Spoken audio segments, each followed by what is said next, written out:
think we can start our event now. So, hello and welcome to this very special edition roundtable discussion hosted by the Irish Association for American Studies. I want to thank you very much for being here, especially during such an extraordinary time. My name is Catherine Gander. I'm the chair of the IAAS and an associate professor of American literature and culture at Maynooth University. Before we begin, just a few small housekeeping items. This event will last approximately 1 hour and 15 minutes, and it is being recorded. The individual panelists will present a perspective on an issue pertinent to the American election for no more than 6 minutes each, after which they will develop their arguments in conversation with each other and you. I'm going to act as moderator to this discussion, and there will be time for questions in the second half of this event. If you have a question for the panelists, please write it in the chat box, which you'll find at the ribbon at the bottom of your screen. Make sure that you select everyone and address that question so that everyone can see it, but feel free to write the name of the panelist to whom you want to direct your question. Finally, some thank yous. Firstly, to the anniversary subcommittee of the IAAS for their support in this extraordinary 50th anniversary year, not exactly as we imagined it would be. And especially to Dr. Tim Groenland, who's a guest editor of this year's special issue of the Irish Journal of American Studies, and some of our panelists have work published in that special issue or forthcoming, so do check it out, it's fantastic. Secondly, a really big thank you to the Vice Chair of the IAAS, Dr. Catherine Farmer, who is helping to run this event behind the scenes and is just one of the best colleagues you could ever wish for. And thirdly, to our panel of esteemed scholars and writers who have gathered this afternoon and this morning for one of them to generously share with us their time, their insight, and their informed opinion. For a great many, it feels like more is at stake in this election than in living memory. And if our perception of time has been corrupted by this pandemic, that living memory includes the election of 2016. And that's because for the last 4 years, no matter how you look at it, the United States has had an authoritarian president, an alleged serial sexual predator, an openly racist, anti-immigrant, anti-LGBTQ, climate change denying, tax avoiding president who has built his brand on white supremacy and repeatedly bent his executive power to his own will. This year has seen unbearable levels of crisis in human rights, health, and ecology across the world. But to use our new COVID-inflected language, the United States seemed to have been a hotspot of disaster. From pulling out of the Paris Climate Agreement to images of children in cages at the Mexican-US border, to scenes of riot police attacking peaceful protesters to pave the way for a presidential photo op, to the Black Lives Matter protests that erupted across the country and beyond in the wake of the murder of George Floyd by police, to the rising number of COVID-caused deaths across the states as the president continues to politicize the virus, renaming it the China virus, refusing to endorse mask wearing, and making baseless claims that American doctors are profiting from COVID-19 deaths. And as former Vice President Biden seems to be pulling ahead of President Trump in the polls, backed by political committees like the Lincoln Project, a group of Republicans who are determined to oust Trump from power, the US seems on the verge of change. But Trump didn't come out of nowhere. And if Biden wins, the question remains as to how different the states will look after a new administration, or how a Biden administration might begin to manage the fallout of the last 4 years, and indeed if Trump will concede the defeat in the first place. To help us think through these questions and consider some of the key cultural, social, historical, and political issues at stake in tomorrow's election, we have a panel of experts. They each have extensive, impressive biographies that I can't do justice to in the time that I have, but they are in alphabetical order. Dan Geary, raise your hand, say hi, Dan. Mark Pigott, Associate Professor of US History at Trinity College, Dublin, and most recently co-editor of Global White Nationalism from Apartheid to Trump. Jorie Lagerwey, Associate Professor in Television Studies in University College Dublin, author with Taylor Nygaard of Horrible White People, Gender, Genre, and Television's Precarious Whiteness. Catherine Lean, Associate Professor of Spanish and Latin American Studies at Maynooth University and co-editor of International Perspectives on Chicano-Chicana Studies, This World is My Place. Eugenio Lilli, lecturer and program coordinator of the MA in American Politics and Foreign Policy at UCD, and author of New Beginning in US Muslim Relations, President Obama and the Arab Awakening. Dolores Rosano, Marie Curie Fellow at the Clinton Institute for American Studies at UCD and visiting scholar at Dartmouth College in the United States. Her current research project is Transatlantic Approaches to Contemporary Literature in the Era of Trump. And Kimberly Reese, an award-winning poet and essayist and the author of 3 books, most recently Running to Stand Still. She's received fellowships from numerous centers, publications, and institutions, and was the 2019 to 2020 Fulbright Scholar at University College Cork. The order in which the panelists will speak is Dan, Kimberly, Jorie, Dolores, Eugenio, and Catherine. Dan, it's over to you. Okay. Thanks so much, Catherine, and thank you so much for organizing this event. I'm just going to speak maybe a little bit more extemporaneously here, and the topic that I've chosen or have been assigned is law and order. And I want to talk a little bit about the historical roots of this phrase and then how the politics of law and order seem to me, at least, to be playing out in 2020. So law and order as a phrase comes basically from the 1960s in the United States. It was a phrase used by politicians on the right, including George Wallace, the former segregationist and governor of Alabama, who went on to launch third-party campaign in 1968. It was also used by Ronald Reagan in his campaign for California governor in 1966, and it's used by, maybe most prominently or to greatest effect by Richard Nixon and his successful presidential campaigns.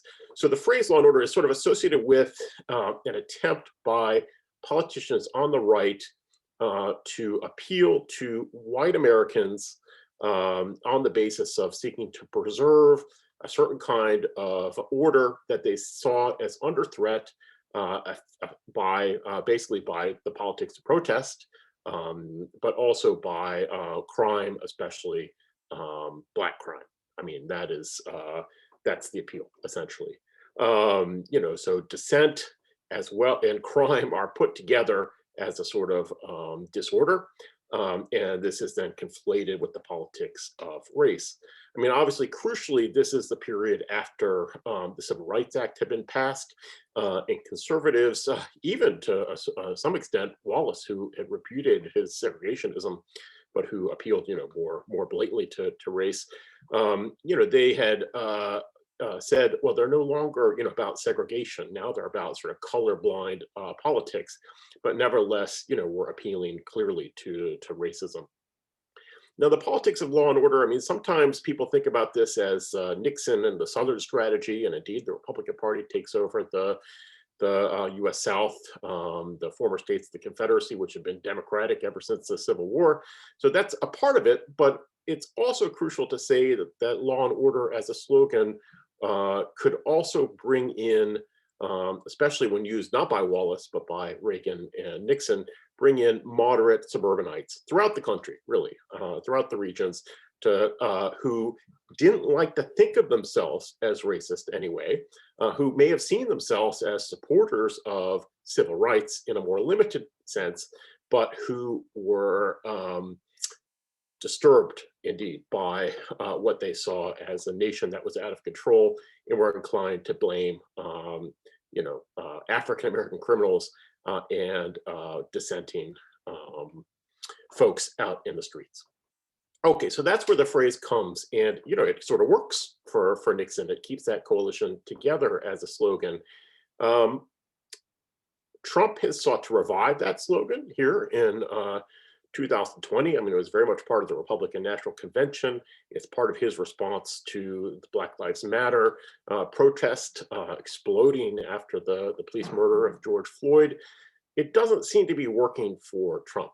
Now, I think we can say Trump's got the race back, right? Like all the white racists are for Trump. There's he's made itself very clear his sympathy for pretty far right white nationalist groups time and time again. But it doesn't seem to be working for the sort of, if you like, centrist, moderate, affluent white suburbanites who were brought along by that slogan by Nixon.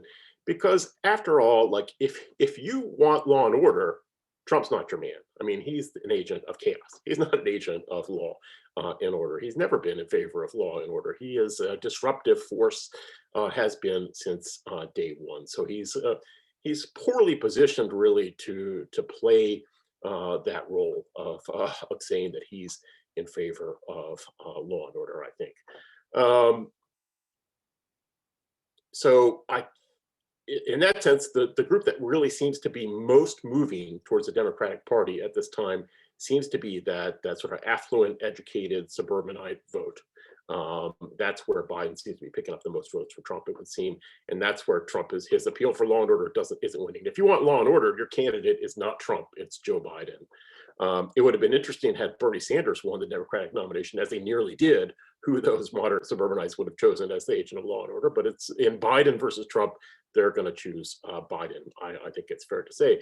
Now, Biden has been very much a product of the politics of law and order. I mean, he authored the 1994 crime bill in Congress. I mean, for his whole political career, really, he has sought to inoculate the Democratic Party from the Republican charge that it's soft on crime by basically giving in to the rise of the mass incarceral state.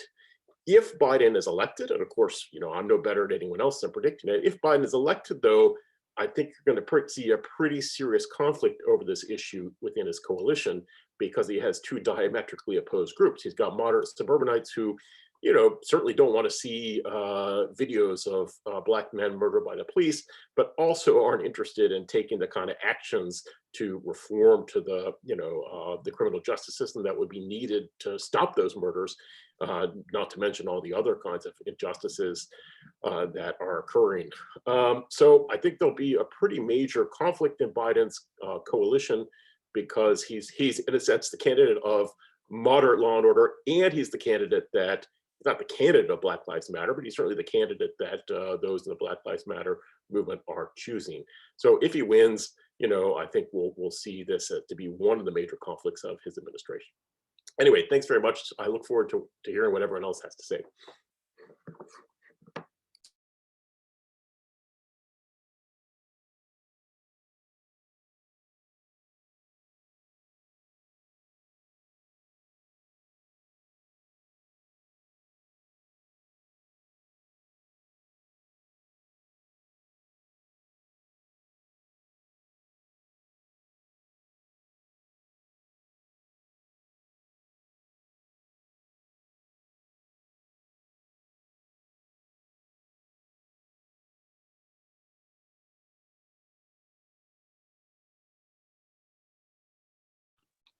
Okay, fine. Sorry about that.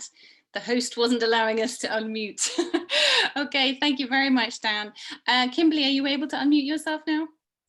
Thanks. Yes, just a second.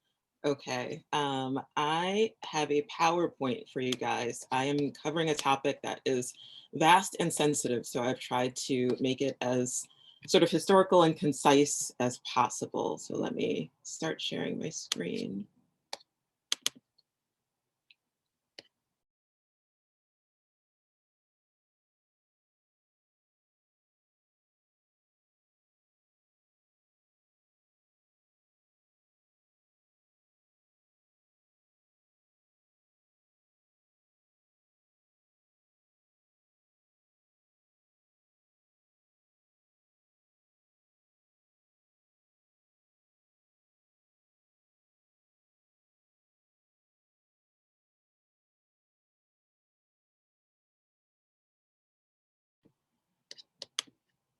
Can you guys hear me?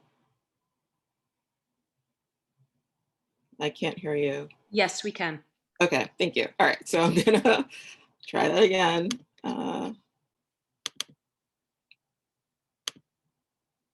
Okay, yes? Okay. So I want to start by saying that semantics matter. They really, really matter. So I want to define the term terrorism. The FBI defines terrorism as violent criminal acts committed by individuals and or groups to further ideological goals.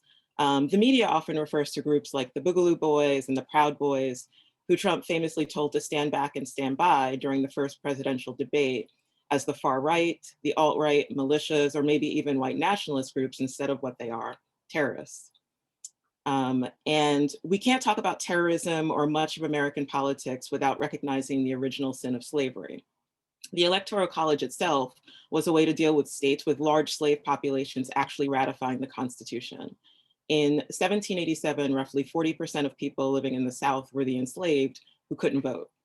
James Madison, who was from Virginia, where enslaved people accounted for 60% of the population, knew that a direct presidential election for men of certain privilege wouldn't work in the South.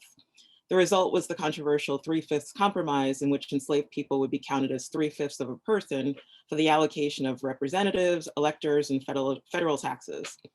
And with slaves comprising that much of the population, the risk of rebellion was high, especially after the successful slave revolt that started in the neighboring Haiti in 1791. So terrorism was used as the main means of control. After the Civil War, Reconstruction showed the country what could happen if Blacks had equal access to government. But when the devastating compromise of 1877 pulled federal troops out of the South and empowered the Southern Democrat Redeemers, Blacks were once again subject to mass terrorism and disenfranchisement. The Equal Justice Initiative has documented 4,084 racial terror lynchings in 12 Southern states between the end of Reconstruction in 1877 and 1950. They also documented more than 300 racial terror lynchings in other states during this time period. Each lynching echoed beyond the murder, with crowds often leaving with body parts to display in their homes and trading cards made of the events. The KKK commenced a reign of terror concentrated on formerly enslaved Black men, Black elected officials, and their supporters to much death, carnage, and horror. The shameful era also birthed the poll tax, literacy tests, and the grandfather clause that allowed white men who failed literacy tests to vote if their grandfather had voted in 1867, which also disenfranchised some poor whites. These Jim Crow laws combined with terror to a great effect.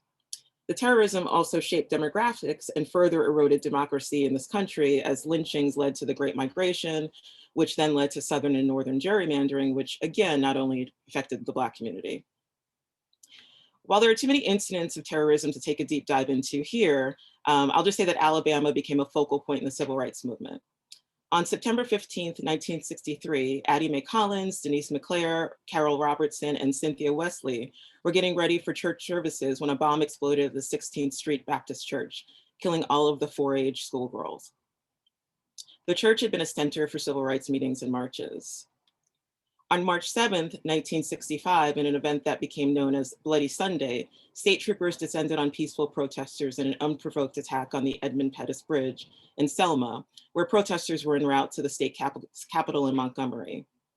The 1965 Selma to Montgomery Voting Rights March included Martin Luther King Jr. and John Lewis, and it ushered in the Voting Rights Act of 1965, signed into law by Lyndon Baines Johnson, which helped repeal many of the Jim Crow era laws. Under Section 5 of the Act, counties with a history of voter suppression could not make any voting rights changes without preclearance from the federal government.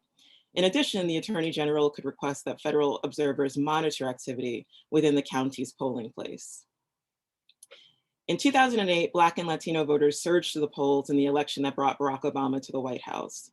In 2013, Section 5 of the Voting Rights Act was considered unnecessary, and to make a very, very, very long story short, here we are with the post office being severely tampered with by the Trump White House, forcing many to the polls during a pandemic, polling places being shut down in majority Black neighborhoods, in addition to many other obstructions, making voting more difficult for Black citizens. And this is all while the Black COVID-19 mortality rate is 2 or more times higher than that of other Americans. Think of the bravery of the people waiting in line for 11 hours during a pandemic, no less, when at any moment terrorists like the Proud Boys, who have been instructed to stand by and go watch the polls by the Commander-in-Chief of the United States, could wreak havoc on defenseless citizens. Multiple Republican appointed Homeland Security and CIA agents like Tom Ridge, for example, have shared their disbelief and concern that the current internal threat to America is far greater than any external. This picture is of a police officer in Florida at a polling site last week. There are so many instances of this and worse around the country. Just this weekend, an army of pickup trucks with Trump signs tried to run a bus full of Biden staffers off the road in Texas. As a result, the campaign canceled a number of events. Trump later called the perpetrators patriots. While these recent incidents can seem decades apart from groups like the Ku Klux Klan, the history of voter intimidation and voter suppression in this country is long and circular. I'm ending with this slide because of the hope and resilience in the people in the photo, despite their country's history. Violence is expected no matter who wins tomorrow or who looks to be winning tomorrow. But the arc of history is long and bending towards justice, or at very least, awareness. Thank you. Thank you so much, Kimberly. That was fantastic. Thank you. There's already so much to talk about. Jorie? Thank you. I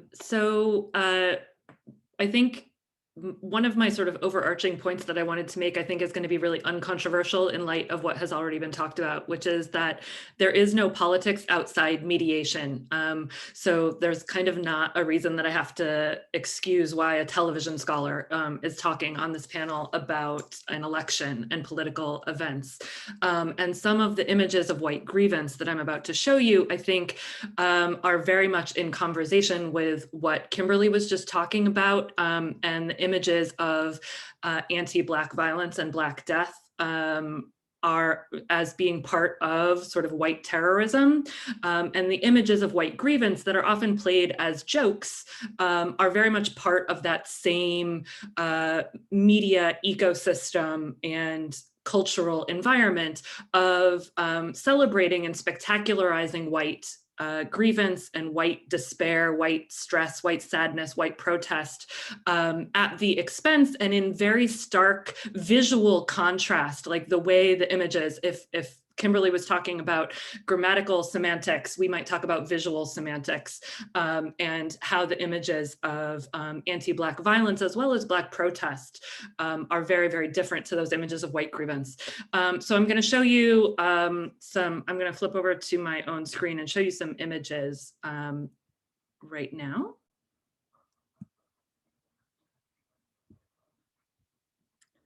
Here we go. So this is Brett Kavanaugh from his confirmation hearing in 2018. I refer to this slide as Brett's cry face.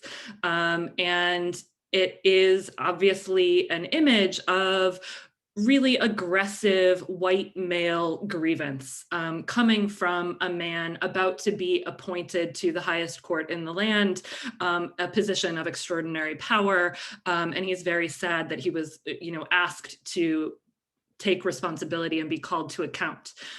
White progressives and white feminists in particular, responding to images like this, turned it into a meme. And in a sort of affective milieu of despair, what happened is the transformation of white male grievance into progressive white female humor. And we have lots of examples of this from political mediation, like the Kavanaugh hearings, but also things that seem perhaps more innocuous, like the Tiger King that I'm sure we all watched, or maybe I shouldn't project. I watched the Tiger King several times in the early months of the pandemic. It came out on March 20th, right after we here in Ireland went into lockdown and there were lockdowns spreading around the US. But in the sort of celebration of the spectacle of poverty, the spectacle of disability, the spectacle of rural masculinity, the spectacle of big cats, the spectacle of three-person marriages and same-sex marriages, all of the things that we might associate or find humorous in Tiger King, what got sort of pushed to the side then was the violent misogyny that is actually the most dominant through line of that show. But all of that got turned into jokes. And I just have one example of the transformation of Tiger King and Joe Exotic into a meme. Lisa Frank, if you grew up in the 90s, as I did, you might have had Lisa Frank school supplies, but the kind of rainbow stars and sparkles and unicorns of Lisa Frank school supplies are here brought to bear on the Tiger King. And Lisa Frank herself did this illustration. But again, taking the teeth out of any critical view one might have of this representation of white male grievance, and in particular, the violent misogyny expressed by Joe Exotic, turned into a meme, sort of laughing so we don't cry style. And there are, of course, much more serious representations then of white male grievance taken to, again, to go back to what Kimberly was just saying, a much more literal representation of terrorism. And so here we have anti-mask protesters outside of Governor Whitmer's office in Michigan. And this was actually before the kidnapping plot against her was revealed and stopped. But we have these, unauthorized militias carrying assault rifles in a public building, and seen here as sort of, I just almost used the word peaceably. That seems extremely wrong, especially in a conversation where I've talked about the importance of semantics and Kimberly has talked about the importance of semantics. And yet here they are unaccosted, let's say, allowed to stand here with these assault rifles, not just in a public building, but in fact in front of the office of the governor herself. So very much a project of intimidation. And again, to harken back to earlier presentations, law and order. These are the traditional law and order voters, I think we might say, and of course, voter suppression. And then we have, again, things that might seem slightly more benign, and yet I would argue that there is rhetorical violence in these images, particularly with references equating enslavement to wearing a mask, and the idea, if ballots don't free us, bullets will. That act of explicit rhetorical violence and threat is placed in, these are all images from a BuzzFeed listicle that was posted in April. But so all of these images were posted then, in the same conversation as we demand haircuts, which is part of that sort of jokey reframing of white grievance, which is actually terrifying, into something that we might laugh at or joke about. And in fact, that is a response of white progressives in general, is to laugh at or create jokes about things happening sort of across the political spectrum. And I didn't set a timer, but I think I'm running out of time. So here we have Kyle Rittenhouse, and he, of course, murdered 2 people at a Black Lives Matter protest in Kenosha, Wisconsin, and was received not only peacefully, but with gratitude by the police while he is wearing his AR-15 assault rifle. And in contrast then, and I don't want to show actual images of Black death, because I agree with what Kimberly was saying, that is part of the terrorism, but instead we have protest images that presume a visual language of Black criminality and violence, and are framed in images like this one, rather than the so much more common images that we could find of peaceful protest and unarmed Black Lives Matter protests, in fact, being accosted by heavily armed white protesters. So I'll stop sharing there. And that's me done. Thank you. Thank you. Lots of intersection there already. Thanks a lot, Jorie. Dolores. Yeah, hi. Thank you, Catherine, for the invitation. So I'm going to talk about film, and in particular, there's this very prolific genre of election-themed movies that I think will be very useful for the wait. And my focus today is on one movie by Jay Roach, and I chose that because I think it takes us to the pre-Trump years, and I find it interesting because it kind of identifies some themes with which we can establish some continuity today. So I'll just hint at a couple of ideas, and let me share my screen first. So as you can see here, this is Game Change 2012 by Jay Roach, and it deals with the pick of Sarah Palin as John McCain's running mate in the 2008 presidential campaign against none other than Obama Biden. And, you know, that was a campaign where the dynamics had absolutely changed. There was this grassroots engagement. Social media was starting to be a thing. We had Obama's charisma that the movie defines as his star power. So I find it revealing in going back to this movie so many years later, especially for, you know, some people who are still shocked by the Trump presidency, because it takes us back to a populist moment before Trump, you know, when this undercurrent is rising. And it's not just as a reaction to the 2008 crisis or the presidency of Obama, because the events in this, you know, those are usually the reasons that are argued, and I agree. But, you know, the events in this movie take place just before that. So I guess what I'm saying is that Palin can be read as a harbinger or perhaps a launchpad for what would come later. So the idea is that they pick Palin because she's so outside the box that, well, you know, according to Steve Schmidt, Woody Harrelson here, who's the strategist, and funnily enough, now Schmidt is in the Lincoln Project. So they feel this is the only way that they can upset the race, you know, and get a win. And also it will give Republicans the chance to pretend that they are trying to close the gender gap, which they still haven't closed, by the way. So we have this outsider who's the first female governor of Alaska. You know, she's a mother of 5. She defines herself as just Sarah from Alaska, you know, a hockey mom, a mama grizzly that can connect with real Americans. So there's already this signaling at, you know, a gap between traditional politics and the average American. So what I find interesting about the film is how it portrays Palin in these contradictory ways. You know, on the one hand, she's this kind of idiot savant. You know, she's totally ignorant of politics or foreign policy or government or basic history. You know, she, as the film says, she doesn't even know what she doesn't know. And this is very dangerous. But she's brilliant at connecting with the crowd. That's her thing.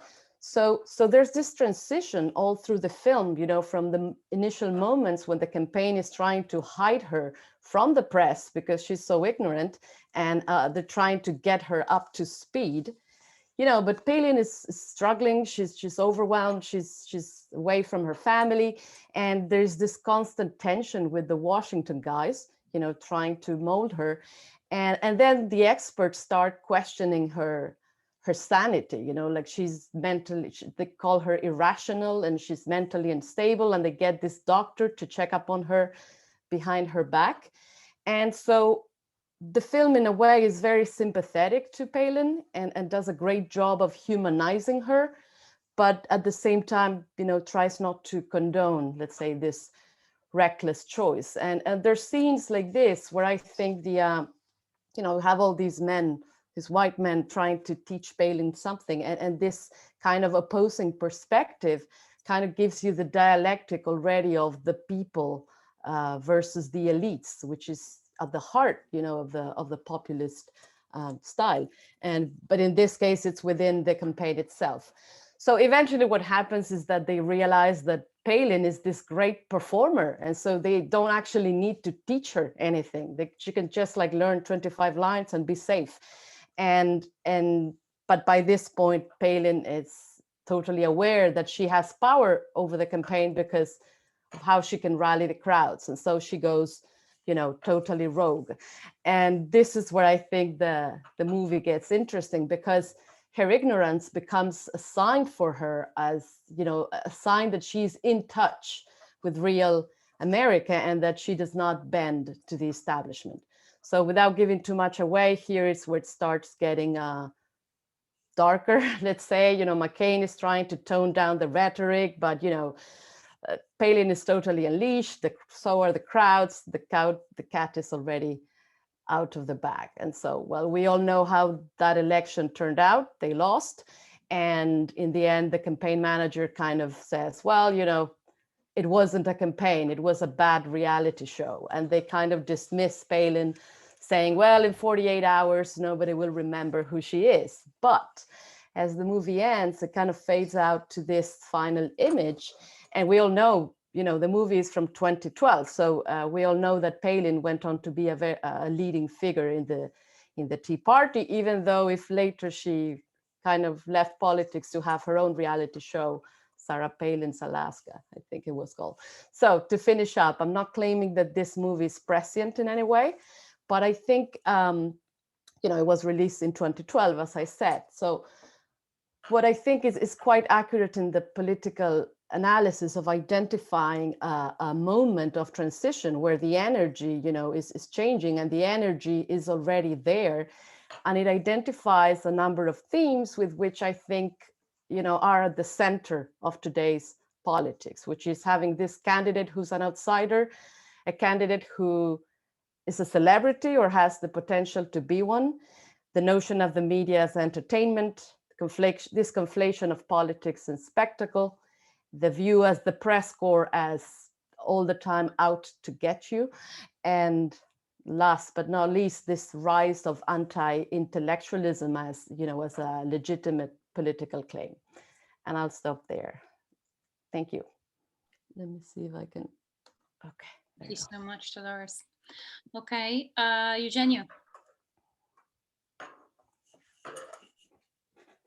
Hello, everybody, and thank you very much for having me here. We have already heard a lot. I will try to contextualize all of the things that my colleagues have already mentioned and translate into cyberspace. Okay, let's see how all of this is taking place in and through digital technologies. So let's start from the idea that, well, today political polarization and partisanship represent major challenges to the United States, both domestically, as many of my colleagues have already mentioned, but also internationally, which is going to be my contribution. Foreign competitors are aware of these divisions within US society, and they're trying to exploit them. And they're trying to exploit them, especially through the use of digital technologies and cyber tools. A very topical example of this is foreign election meddling. Foreign competitors are trying to meddle into US elections primarily in two ways. The first one is the typical like hacking operation, okay? So we are thinking about an operation which aims at gaining unauthorized access into a computer system or a computer network involved in the election process. To the extreme, this could result in the unlikely, but still possible, alteration of vote count, something that has been mentioned in the press in the United States. A second way through which foreign competitors are trying to meddle into US elections is through influence operations. Influence operations target perceptions, ideas, narratives, which is much closer to what we've been discussing here today. The goal of influence operations through digital technologies is to exploit and to exacerbate fault lines within US societies. So far, what we have witnessed are like two types of influence operations. The first type is the type that relies on the creation and dissemination of propaganda. The second type instead, which is a little bit more subtle, is the spread of extreme views that are already present within US society and the US political discourse, okay? Influence operations are not new. Influence operations have been a tool in international relations for a very long time. But today, because of the pervasiveness of digital technologies and the difficulties in attributing the source of current and modern influence operations, they have become more effective. Contrary to the past, for example, modern influence operations have the potential to reach each individual US household. Any household that has an internet connection is a potential target. So foreign competitors are trying to target, to attack the soft belly of US power with the goal of weakening US influence in global affairs.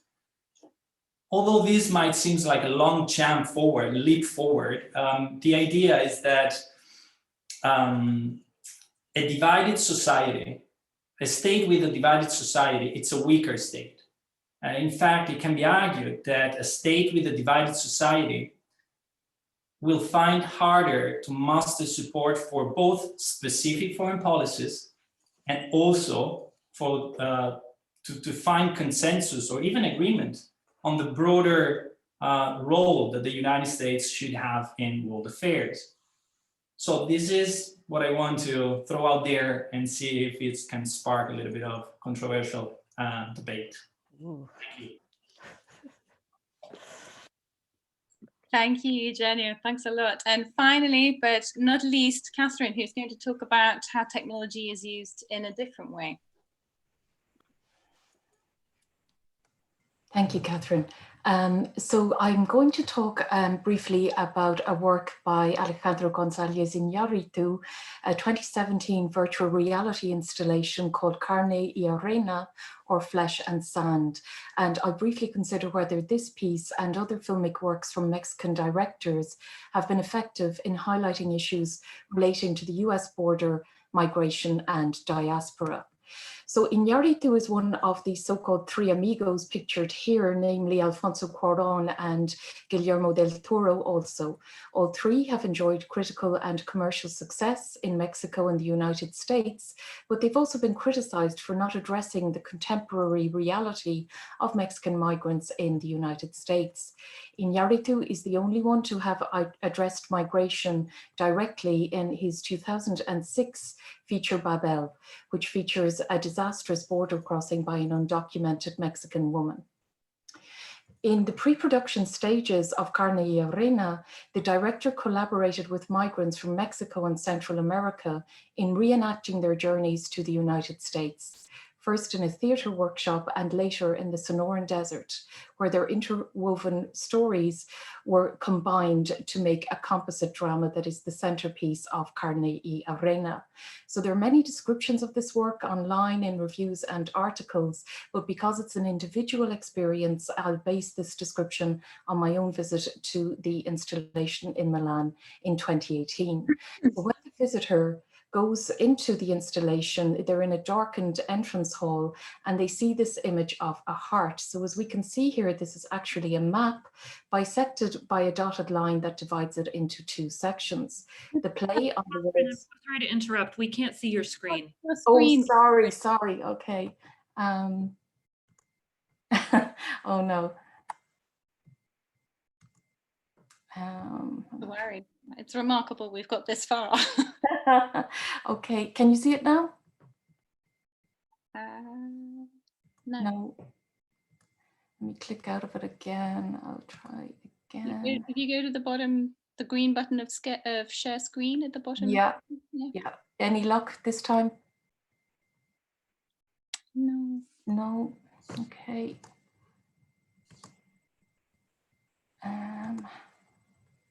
No.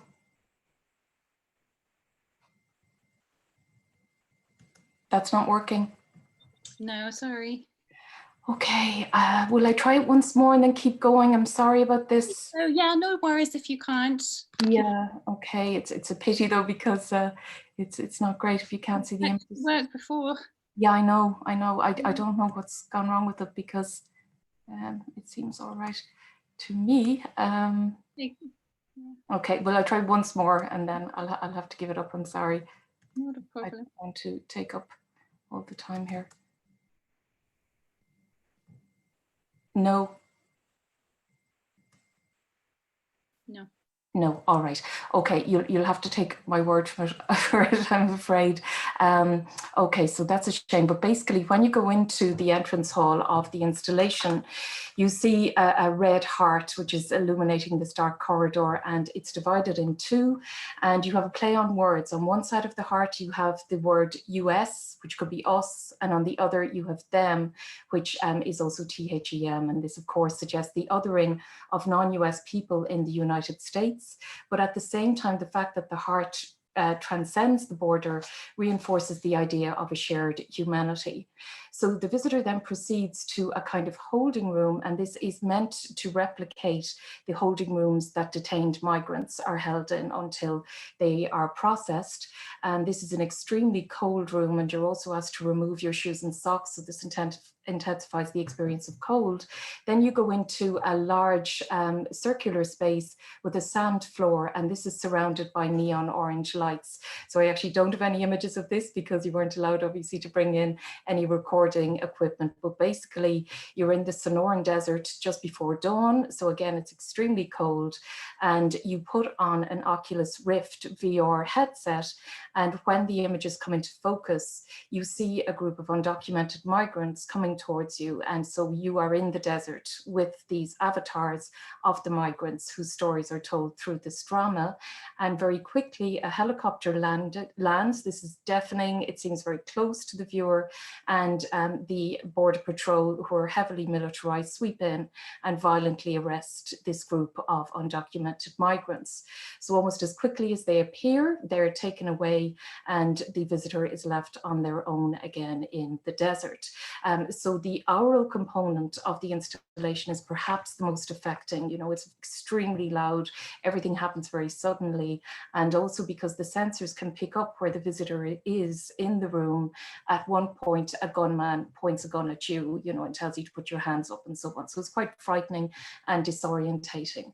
And then the final part of the installation leads one to a darkened room illuminated by small screens. It almost has the effect of a church, you know, in stained glass windows in a darkened church. And these are small screens where we see the migrants whose stories have been put together as the drama in the central VR part of the installation. And these are silent films. The viewers' faces move a little bit, you know, they're not static, and their stories are told in titles that scroll up the screen, but their lips don't move. They don't actually tell the stories. The stories are told through these titles. And these migrants' stories are told, and they're filmed on the day in which Donald Trump became the president of the US in 2016. So apologies for the lack of images, but I hope you get the idea. And the reason that Inarritu wanted to use VR rather than conventional film is that he, like many proponents of virtual reality, said that he felt it was the best language to instill empathy in the people who came to the installation. And certainly his piece did create a lot of debate about issues around migration in the media worldwide. But a lot of critics suggested, first of all, that it was quite an elitist experience because it was only shown in places like the Prada Foundation in Milan and so on. It's an individual experience, obviously. And also people questioned whether virtual reality was an appropriate medium in which to deal with such serious issues. And some people felt that it was trivializing and even exploitative, and that this kind of technology was fine for gaming, but not for exploring serious issues. That's obviously a subject that has been much debated, and people like Chris Milk, I think, are very definitely role models for Inarritu, and he has no question in everything I've read about his account of his work that it does you know, represent an attempt to inspire empathy in viewers who are perhaps inured to other types of images in the media or in film. So by using virtual reality to present a version of reality that is a very close approximation of the migrant experience, but that ultimately fictionalizes it, Iñárritu also invites us to reflect on the veracity and reliability of mainstream narratives about migration. And I just wanted to mention one other filmic reaction from Mexico to the events surrounding 2016, and that's a film by Alfonso Cuarón's son, Jonas Cuarón, called Desierto. This is a Western type film, and it again focuses on a group of undocumented migrants crossing through a desert, and they're preyed upon by a racist US sniper who one by one tries to kill everybody in the group to prevent them from entering into the United States. After Trump's election, Cuarón filmed a new trailer for the film that featured Trump's infamous words about Mexicans being rapists, drug dealers, and so on. So as we see the images of the migrants crossing through the desert, Trump's words are loudly heard in off. And he says Mexican migration must stop, and it must stop fast. And at this, the sniper takes his first shots and kills the first member of the group. So it takes no great leap of the imagination to see this trailer as a metaphor for the violence that Trump's words have unleashed. Cuarón has explained also that not only Trump's words, but the anti-migrant rhetoric that the sniper listens to on his car radio are taken word for word from real-life broadcasts. So at the premiere of the film and in subsequent press events, Cuarón, his famous father, Alfonso Cuarón, and members of the cast posed with signs bearing slogans that said things like, "I'm a drug trafficker, I'm a rapist," to call into question the reliability of Trump's characterization of all Mexicans as violent criminals. During the recent second presidential debate, the Trump administration's policy of separating migrant children from their parents was raised. Trump attempted to suggest that all children crossing the border were unaccompanied minors trafficked by cartels or coyotes, but Biden effectively refuted this unsubstantiated claim and said, of course, that these children are being separated from their parents at the border, and that is the whole point of the protests about this policy. So Carne y Reina and Desierto were just two examples of how the fake news and alternative facts about migrants can be overturned by presenting the real stories of people who seek to create a new life in the United States. Through Carne y Reina, Iñárritu has created a space that, for all the attention paid to the dramatic noise and violence of its centerpiece, calls for calm contemplation of the facts often lost in the Trump administration's anti-migrant propaganda, and this may well be its most lasting achievement. Thank you. Thank you. And actually, can I ask you just to all unmute and give yourself a round of applause, because I think those were fantastic presentations. So. Thank you.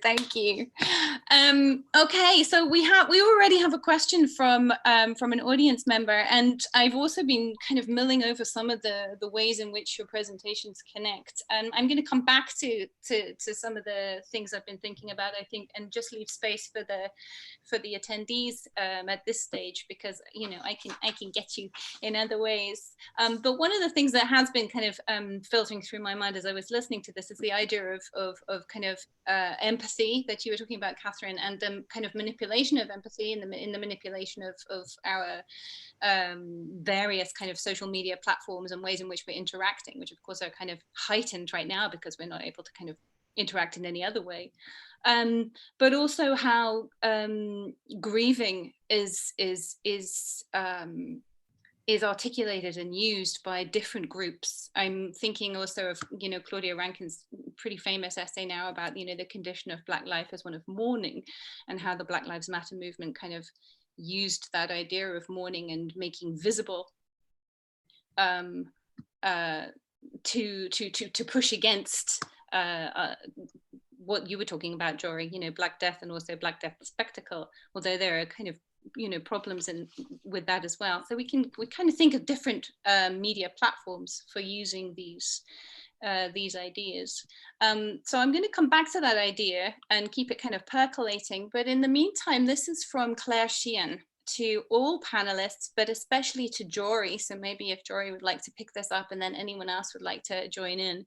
To what extent does the media bear some responsibility for offering Trump a platform for disingenuousness or deflection? And she says, by asking questions like, will you allow a peaceful transition of power should you lose the election? Claire says, this is a question which I do not remember ever being asked of the last 11 administrations of my lifetime. Jorie, do you want to pick up on that, or anyone else would like to come in? Sure. I mean, I'd be maybe even more interested to hear what other people have to say about this question. I think a couple immediate thoughts spring to mind. One is the idea of the media as a sort of monolithic institution, which isn't necessarily the case. And by putting, I mean, on the one hand, I want to say, yeah, they could reframe that question. They know the answer they're going to get, and it is playing into the kind of spectacularization of the answer they know they're going to get. At the same time, we could put that responsibility on Donald Trump to not have that answer, be the one that's ready. I'm not fully prepared to blame journalistic institutions, you know, for the what has been characterized elsewhere as the reality televisualization of the presidency, meaning that he's not just this guy who was on The Apprentice, but also this guy who learned his public performance, thinking back to Dolores's presentation about Sarah Palin and how much control she got because she was such a good performer. He learned his performance from reality television, which is a genre that, you know, in its most popular formats is about spectacle and spectacularization. So I sort of walked my way away from that question because I didn't want to answer the actual question. So I'd love to hear what other people have to say. I think it was interesting. I can't remember the name of the CEO of Twitter. Can someone remind me? He was asked, what would you do if, you know, Trump tweets that he's won the election before it has been properly counted? And, you know, the answer was just not forthcoming. He didn't have any answer. He wasn't sure what he would do. And, you know, I don't know what you think about this, Eugenio, like, you know, how Twitter and other platforms like Facebook is kind of handling the misinformation that we are all constantly kind of trying to filter and understand. Thank you. Jack Dorsey, I think that's the name of the CEO of Twitter. That's a very good question. And I think it's very important to look at it in the frame of, in the sort of framework between like considering private sector, public sector responsibility for what's out there. And in particular for freedom of expression. I mean, when we are asking private companies to regulate what's legit to say or to share online, we are actually asking them to decide what is legit to be discussed in the public domain. I think this is a highly controversial and dangerous path that I wouldn't be so happy to walk down. So I would be very hesitant in leave them decide what should be discussed or not. I think that the alternative, and this is something that has been discussed a lot, especially in the United States, is that it shouldn't be the private companies to decide what should the users should be allowed to say. There should be a more active participation of the public sector, the government, to regulate this. Now, how to do that is a big, big question that it cannot be answered by me in 5 minutes. But I think that what we should consider is that, is it worth it to leave private sector actors to decide what can be discussed and how can be discussed, especially because now all the, well, at least most of the conversation and the public debate takes place on these social media platforms. Yeah, absolutely. Thank you, Eugenio. It's one of the central questions of our time, really. And thank you for trying to answer it in 3 minutes.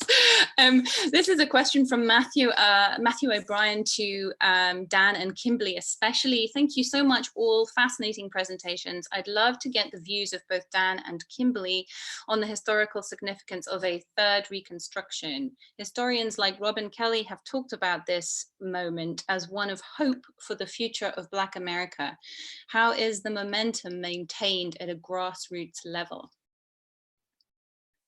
Does either Dan or Kimberly want to answer this?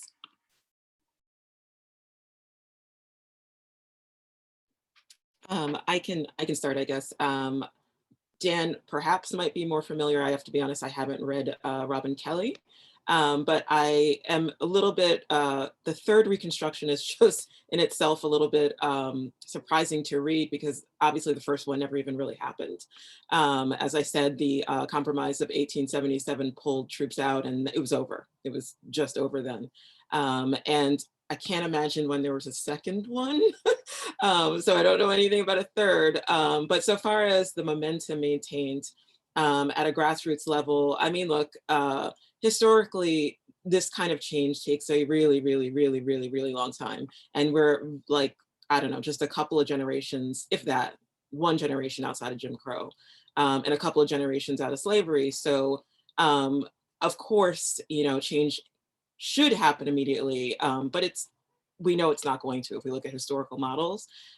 So will momentum be maintained? I think the only hope we have right now is that so many people are affected, as I talked in my presentation. I mean, it wasn't only Black people who were disenfranchised by a lot of these Jim Crow laws, it was also like poor whites and other groups. But now I think it's it's more apparent than it's ever been, and way more people are sort of caught up in this net.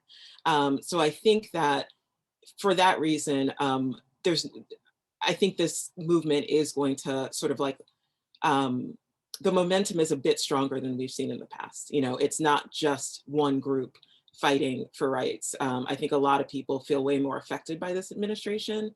And therefore, I think that there is some hope in momentum staying strong. Thanks, Kimberly, and thanks for the hope. Dan, do you have anything to add to that? Yeah, I just add to that I don't think the momentum's going away. I mean, Black Lives Matter began under Obama. You know, it didn't begin under Trump. It's not going to end. And also, you know, in the US, mostly it's the state and local levels where, you know, crime policy takes place. Sorry if I'm lagging here. My son has started doing ballet and online, and that's caused my internet to be a bit unstable. So, you know, yeah, I don't think this momentum is going to go away one way or another.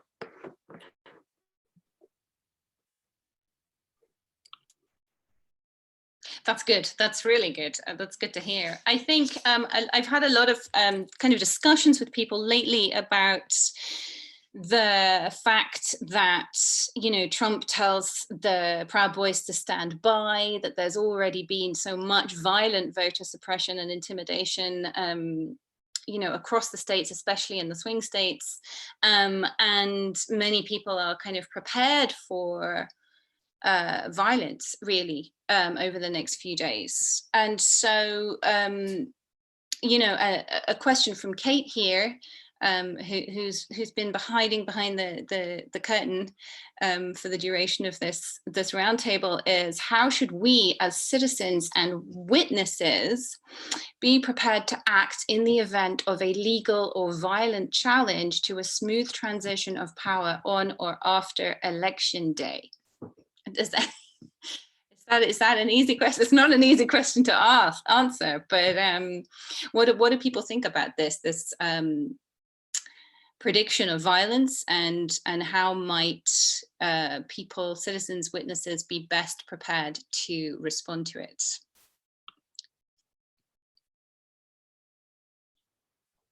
Dolores. Yeah, if I might just say, I mean, that's a scary thought, and I'm not saying it's not going to happen, but, you know, yesterday I was seeing these images of the trucks in Texas trying to, you know, following the Biden campaign bus. And I am just hoping that this is part of the usual trolling of the libs, you know, like I'm not saying, I mean, that's totally different from voter intimidation and voter suppression, because all that like ingrained or built in the system, and that's definitely going on. But I'm just hoping that these threats of violence, I mean, regardless of, I mean, because I don't know what to think otherwise, you know. I know the kidnapping attempt of Governor Whitmer was real, and then you have these guys, you know, taking the state house, but I am just hoping it's like an intimidation in our minds, and that it will not happen, because then if not, I mean, that's really serious. So that's why we need an election with very clear results. Yeah, absolutely. I have a question from Teddy Power, who kind of a continuation of the previous question, I guess, about media enabling Trump, which is there have been quite a few TV programs about Trump in recent weeks. For example, the Trump Show on BBC Two. Do you see these as problematic in terms of giving him further platform, or are they beneficial in terms of shedding light on him and his administration? Anyone could answer, says Teddy, but maybe our television expert Jorie might have something more to say on that. Sure. Hi, Teddy. I don't know the specific shows that she's asking about. I haven't seen the Trump Show, for example, but television is polysemic always, meaning it really depends who you are as a viewer. So I think it's doing exactly both the things that you're asking always. And probably, you know, to the people who want to understand it as problematic, it is fueling the fire. So my dad, for example, just really enjoys being outraged. So I imagine he would watch that with a lot of pleasure to get more fuel for the fire. Whereas someone who was on the opposite side of the political spectrum and wanted to come from a place of support for Trump would watch that exact same program and maybe get the same affective response out of it, but aim that outrage at the media of the previous question, right? How dare you frame Trump in this aggressive way and victimize him and not give him the respect of the office, blah, blah, blah, blah, blah, right? So I think, especially because I don't know the specific programs, unfortunately, that sort of both sides answer and both at the same time answer is the best I can do. Thanks, Jorie. I just wanted to ask Catherine a question about I guess the problems with empathy. I haven't seen the virtual reality kind of installation that you're talking about. It sounds, I looked it up and it looks really powerful, extremely powerful. But you know, as you were saying, that there are kind of many issues with kind of employing empathy to in art and to make kind of a political point, the kind of spotlight effect being one of them, and almost kind of trauma tourism, I guess, in some respects, which leads to that kind of, you know, white savior complex. You were speaking about tech being used to kind of elicit empathy, whereas Eugenio was talking about tech being used to kind of elicit hate and fear, really, and create chaos and division. So there's two like really kind of opposing ways of using tech here. I mean, what are your thoughts on the employment and of empathy, I guess, in trying to spread awareness of the narratives of immigrants at the border? Thanks, Catherine. Yeah, I suppose as Jorie was saying, you can see it both ways. And Jared Lanier, who I think is credited with coining the term virtual reality, in his autobiography talks about how he came full circle from thinking that virtual reality would undoubtedly elicit empathy to being very concerned about the fact that very strong emotions can be evoked, and then you can't control perhaps the way in which people view things and they interpret them, even if you're wanting them to interpret things in a certain way. And for me, actually, in Yaritu's piece, the central virtual reality element is the least convincing in a way, because you can't get away from the fact that you are in an experience, you know, that is very carefully crafted and so on. And it's probably my, you know, clear, you know, lack of affinity with technology that we've seen already today, but it's very disorientating when you're in the central room and you have this big backpack on and the room is actually quite small. So I kept crashing into the walls and the assistants had to pull me back into the center of the room. So it wasn't as immersive an experience as it could have been, you know. But apart from that, I think it's perhaps a little bit reductive and even patronizing to say that spending 2 minutes in a room, you know, it's 6 minutes, I think, literally can actually, you know, tell you what it's like to be an undocumented migrant crossing through the desert. That's even quite insensitive in a way if you look at it like that, you know. But for me, what did elevate it above the idea of a kind of gaming experience is that if you play any of, you know, these games that are kind of shoot 'em ups like Fortnite or whatever, you're always in control. And the installation that Iñárritu created doesn't allow you any control. And that's probably the most powerful thing, that all these things happen around you very suddenly and very shockingly, and you have no control. So that's probably the strongest element of the virtual reality there in terms of the empathy, that it is very frightening and quite traumatic to experience. But generally, there are a lot of debates, of course, about how people interpret these things, and it can certainly be seen as exploitative. Thank you. Thanks. Yeah, Kimberly. I just wanted to quickly add, I think that the American obsession with empathy and likability is kind of the undoing of us, in that, you know, legislating by empathy, meaning, you know, if you have an unarmed Black person murdered, it immediately becomes, do they have a record? Are they likable? What, you know, what picture are we going to post on Twitter of them? As opposed to just law, law and order. And also the whole likability thing, as other panelists have talked about, you know, I mean, I was a toddler when Reagan was elected, so I don't really remember that. But I know the George Bush election was super scary in that it became about wanting to have a beer with him, you know, and then, like, you know, Sarah Palin, and she's so everyday and she's so likable. She's like us. And, you know, this sort of our obsession with emotion as opposed to logic in legislation is just a huge, huge problem. Yeah, thanks. And that, you know, that really does talk to what Dolores was saying about Sarah Palin and how she was kind of crafted and then kind of not let off the leash necessarily, but kind of broke off the leash. But, you know, is now spoken about as someone who kind of paved the way for the more extreme right-wing populism of Trump. And yeah, you know, and at the beginning, that was the rhetoric for Trump, right? You know, oh, he's one of us. He's not like them. He's not elite. He's not a politician, which makes him like us. And you know, do you see now that a significant change in the way you know, Trump is received by the American voters? Really, that actually they're finally beginning to see that he's not like them, and that kind of empathy needle has swung. Dolores? No, Kimberly's shaking her head.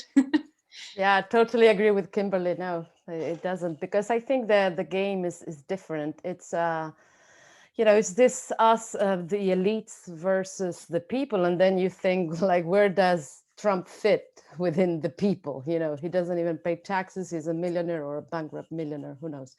But the whole game plan, like, the thing is that it's this bad reality show where it seems like he's this goofy guy, but there is a plan behind. Probably he didn't think about it, but there's people really thinking of a plan. And so it's not even about lying anymore. Like it's not like people are stupid. Like, people know that he lies. He knows they know they lie. It's like reality TV. We all know it's part of but that's the appeal. So the thing with Trump, he's fighting for them against the liberal order and the, you know, this liberal international, the WHO, the, you know, Soros, and then you go QAnon and all the pedophile ring and all the crazy stuff. But there is a plan here. So everything So that's why I sometimes get upset when they're trying to fact check him, or I mean, which you have to do. You know, he's the president of the United States, but it's like we're in this game. That's not the point, and I think they get very, you know, they feel it's working when we all get so worked up by what he's doing. But there is a plan. So I don't know how we deal with that. Like, you know, media coverage, for example. What do you do? I wouldn't give him a minute. Like, you know, I would report on what he said. Oh yeah, Trump had a rally and he did his dance moves and that's it. But then it's like, oh no, he's the president of the United States. So I don't have an answer. I'll stop there. Yeah. Okay. Well, listen, talking of stopping there, it's 1:15. Well, we could talk all night, and in many ways it would be good to talk all night, because then it would sort of take our mind off tracking other things. But it's, you know, maybe just finally, can I get your predictions? Dan is not here. Jorie? I know. I know. I was too scared. I remember waking up Wednesday morning in 2016, and I can't go back to that moment of having made a prediction. Okay. Does anyone want to make a prediction? No. Look at that. Okay. All right. Dolores. I'll just say, because I'm not a numbers person, so I follow these numbers guys at 538, and they've done their model like way backwards, you know, like even factoring in all the mistakes from 2016. You know, Trump still has a chance, but they're pretty confident. So I choose to be optimistic. Okay, and so do I. And I think we'll leave on an optimistic note. I just want to thank all of our panelists again, in alphabetical order: Dan Geary, Kimberly, oh no, we're not, but in speaker order: Dan Geary, Kimberly Reese, Jorie, Lagerwey, Dolores Rosano, Eugenio, Lilli, and Catherine Lean. Thank you very much, Catherine Farmer, for looking after us so well behind the scenes. And yeah, let's hope for a positive outcome tomorrow, or if not, soon afterwards. Thank you very much for tuning in, and and we hope to see you soon at another Irish Association for American Studies event. Thanks a lot.